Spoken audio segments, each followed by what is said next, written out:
didn't see God, but I sensed his presence to the left. And there was this substance that was going through me between my waist and where my knees would be. It was like little golden speckles vibrating. It's the river of life. Everything that river touches is completely alive and completely So purified. you felt yourself standing up to your waist in the river of life. It was like below where my waist would be and my knees. It was going through me. And I was just vibrating in that dimension. You have a new book out called Supernatural Courage, Activating Spiritual Bravery to Win Today's Battle, Mickey Robinson. But your first book, and the way I got to know you, is called Falling into Heaven, a skydiver's gripping account of heaven, healings, and miracles. Let's start there, because you were kind of a different person when you were a teenager, wouldn't you say? Yeah, I was, was hot stuff, I thought. You were hot stuff. Where did you grow up? I grew up in a suburb around Cleveland, Ohio. I went to 8 years of a parochial school and went to high school, and this was, the mid-'60s, and, everything was about America, you can be good, do all of that, and I was reacting to all of that. The American dream for a kid like me seemed to be accessible for anybody with any kind of talent or ability, and as I progressed more, I began to react to the media culture, whatever, be somebody, do that. I was really good at sports. I could be in the in crowd, but we grew up I went to high school in a small school and was really good. I was good at all kinds of sports. I played football since I was a little kid. I was a snow skier. I was on a swim team. I did gymnastics on my own. I just evidently had a talent. So you were tremendously gifted. And did you say that you went into finance? I'm trying to remember. Yeah, on my 18th birthday, I started working at a stock brokerage firm, having no experience at all. I just kind of looked like I talked my way into it. And then they promoted me, and I was buying and selling other people's stocks, millions of dollars a day. And so it was feeling pretty good. And my ego was blowing up like the Goodyear blimp. And I felt it seemed to match what I like to do. But, there's never enough in this life to stimulate you if you're looking for stimulation. And so I liked a lot of things. I was always fascinated with aviation. I started flying airplanes, and I found out it's really cool to jump out of one. How old were you when you started flying airplanes? Probably I was about 18. And how did that happen? There was a little ad you could do a practice ride for $5 at a little airport, a little commercial airport in the area, and I did that. And then I found out about skydiving, and I became totally into it. After one jump, I became pretty much a skydiving crackhead. And after 20 jumps, which is a very short period of time, I was asked to be on a professional demonstration team, which, as far as I know, that never happened before. After 20 jumps. Mm-hmm. Okay, so you were really into this. Now, I just have to, I remember the first time I interviewed you, I remember you get the picture of like you were a hot shot. You're super talented. Mm-hmm. Everything's going great. You don't know what to do. And I've met people like this over the years, and they always scare me a little bit because you can see it's not going to end well. Not that they're going to get into a horrible accident like you did, but you just feel like they're insatiable. They just want energy and excitement and it's all coming to them and so for you it was skydiving. Here you are, 19 years old, and suddenly, even in that, you rock it up in finance, you rock it up in skydiving. They ask you after 20 jumps to be on that's like amazing. Well, the thing about it is, first of all, I might have looked good and I might have felt good, but I was missing the most important thing. Didn't know what that was. And when you're on a search for anything, when you get somewhere, you think you got it, but there's always more. And for me, free fall it's really where it's at. It's that when you jump out of the plane and you're in free fall, and before you open your parachute, you feel like you're flying. And it really is. Okay, so that's what was the most exhilarating part. Oh, yeah. Because drifting down on a parachute's not that exciting. It's like, well, it is. It was beautiful. The first time, too, it's so quiet and beautiful, but then you got to do it again and again and again, So it's like, I don't want to say it's like drugs because it's. But of course it's like drugs. Well, I was obsessive, so it began everything was about skydiving for that period of time. Okay. But it was like, literally, I was falling into freedom. I didn't, the Vietnam War was going on. I didn't think about the draft. I was in love, going to get married. That was okay, but it wasn't as important as this living for the moment. Literally, that moment was 30 to 60 seconds in free fall. Open your parachute, have a nice landing, and do it again.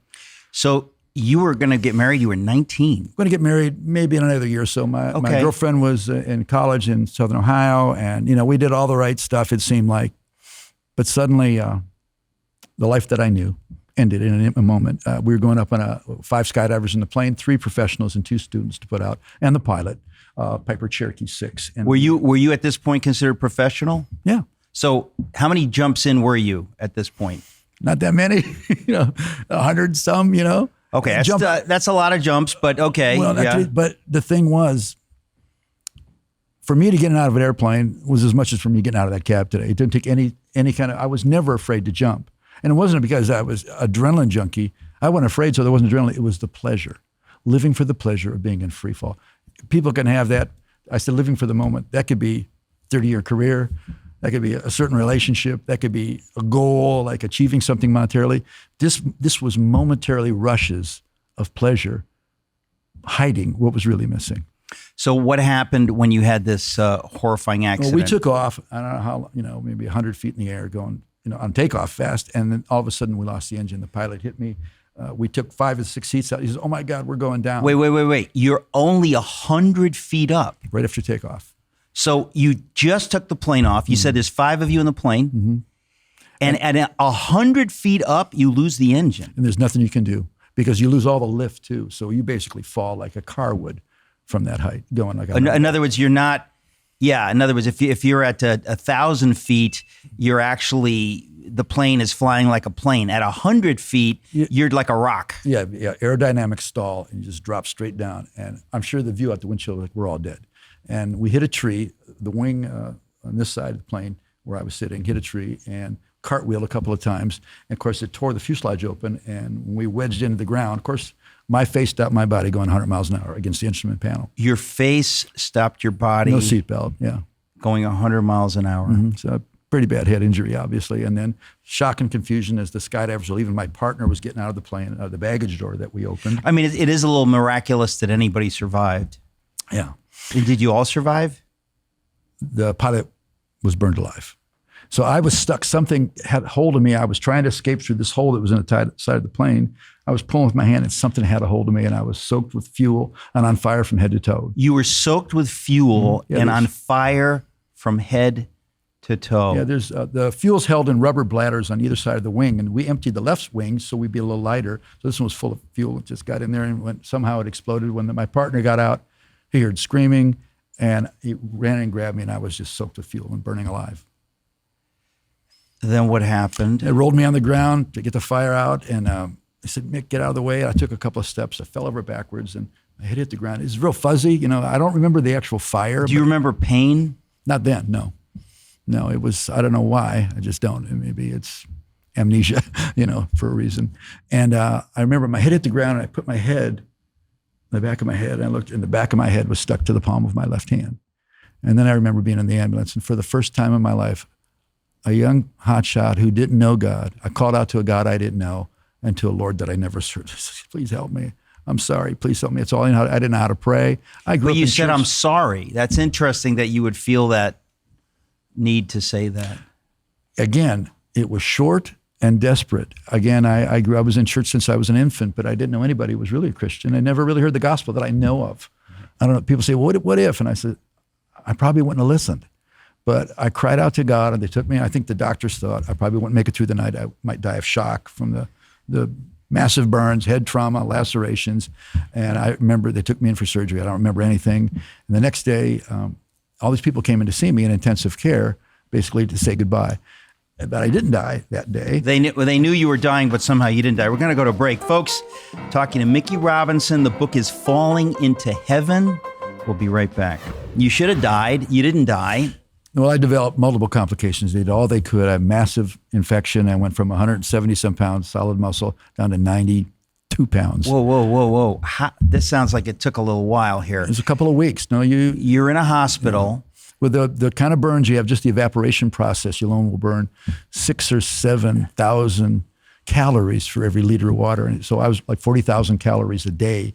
A doctor told me from the burns, from the evaporation process. I've never heard this. I didn't hear it at the time. So either. you went from being an athlete, a 19-year-old athlete, to 90-something pounds. Infection all over my body, inside my body. I was bleeding sometimes 10 pints of blood a day. Emptied the blood bank. The blood had microorganisms living in it. They tried everything to prevent all this stuff. They called in a specialist from Case Western Reserve, a famous hospital in the area. And I read his summary, all these paragraphs. And at the end of it just says, there's simply nothing I can offer this young man. At that point, basically, they would think I was medically and physically hopeless. What were those weeks like? This is a few weeks in the hospital. It sounds hellish. Sometimes I was in a coma. Sometimes I was fuzzy, and sometimes I was hyper awake. The pain is unhelpable with drugs. The pain is so amazing. How can that be? I mean, that's just... It's just, doc asked medical people that for some reason it's really bad pain. And this is in the 60s. 1968. One of the worst years in American history. 1968. Yeah. How did you avoid the draft? I mean, what was that? I got drafted when I was in intensive care. Is that right? Yeah, and I didn't show up, actually. But, that year, it was one of the most horrible years. We had Jim Lovell, the Apollo 13 astronaut. We'll talk about how horrible it was. He said, we had Martin Luther King. A couple of months later, we had RFK. We had riots. We had protests. We had all of this stuff. And then I got in an accident. But then the very end of the year, Apollo 8 went around the moon. So they basically were going to give up. And I had this experience I had never heard of before. My body was shaking and I was burning up with a fever and freezing cold because they had this thing to try and cool me off. How many weeks into the suffering? Just a couple of weeks. So I had a few holes weeks in my in. body. I had holes in my body where my bones were sticking out. Wait a minute. Bed sore holes. Mickey. Yeah. Yes. What? You can look at the pictures, but and here's the thing. I didn't know how sick I was as things were going on, when it got to be the worst, and I had this experience, it's in the middle somewhere, when I had this experience of my spirit just came out of my body. Instantly, I'm in this spiritual realm. Your spirit came out of your body? It just came out of my body.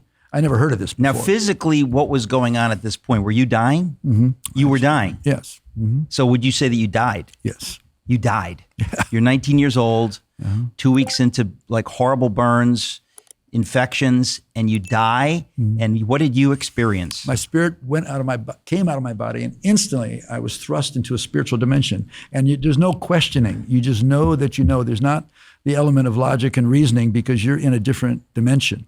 And the colors of everything are more colorful. Everything is razor sharp. The emotions are intense. And the biggest shock that I had was a comprehension of eternity. Everything is time and space here, even when you get spiritual and all that. But as long as you're attached, you're aware of time. There, you're aware of forever, ever, ever, ever. And I was gliding on like a path upwards like this. I had no control of what was going on. And there was a white opening in a distance. I could feel like a piece. And I'm going towards it. And then something was closing, or I could feel a pressure like on my right side. And I looked, and it was blacker than black. Instantly, I had a comprehension, a multiple revelation kind of comprehension. It was eternal. It was an abyss with no bottom. It's like I would pick you up and put you in a swimming pool of black ink.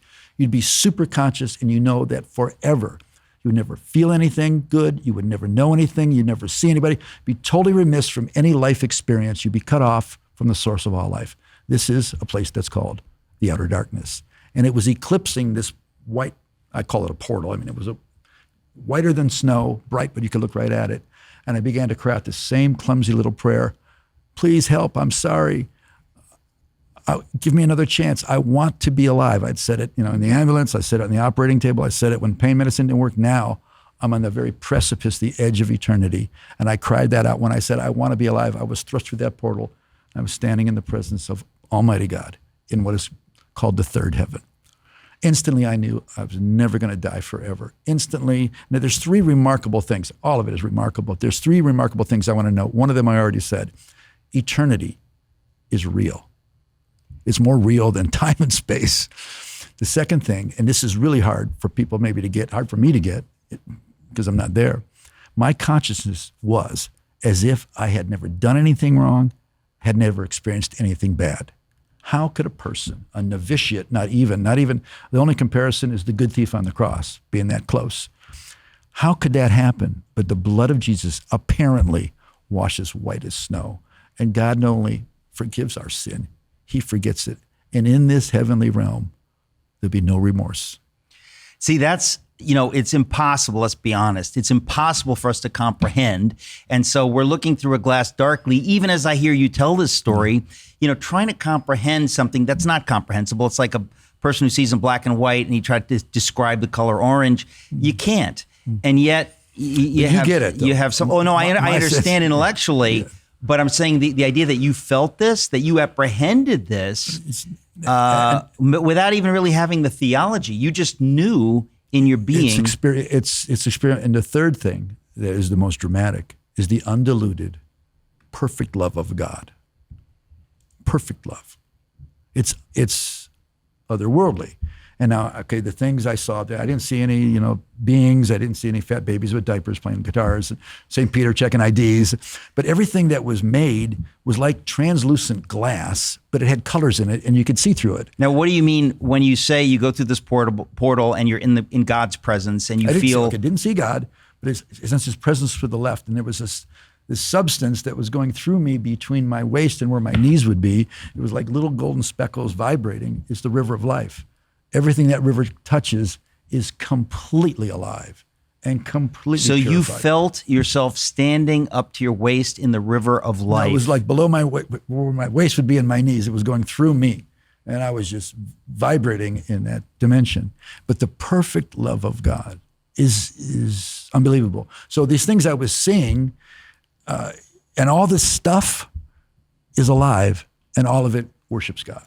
That's the only way I can say it. The only kind of words I can put it in. But isn't that interesting? Because our concept it takes no cognitive initiation. It's automatic. You just know. You just respond to this love, and with this incredible vibration of holy intention. I mean, it's no guilt, no weirdness. And then I saw an open vision that eclipsed in the future about 6.25 years that I now calculate.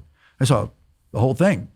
I saw my wife 5 years before we ever met, saw the first house we were going to have in this little college town in Ohio. I had my arm on a rusty gate, and I'm looking out this beautiful pastoral thing, and I turned my head, and I see this pretty blonde person walking towards me. It was my wife, Barbara, 5 years before we met and 6 years before we had that property. I saw some other things in the earth that were not so good things, but I was viewing them, and some of the things that were personal, I was drawn into the matrix of this vision. And the very last thing I saw a group of people on this little mountaintop. It looked like a real lush tropical place. And I could hear this person talking, and I was zoomed in like this. It was me. And I was saying, this is paradise. And then I came back in the presence of God, and the Lord revealed to me that I knew that there is no paradise on earth. And so this was a place that Barb and I almost were going to move to in the Caribbean.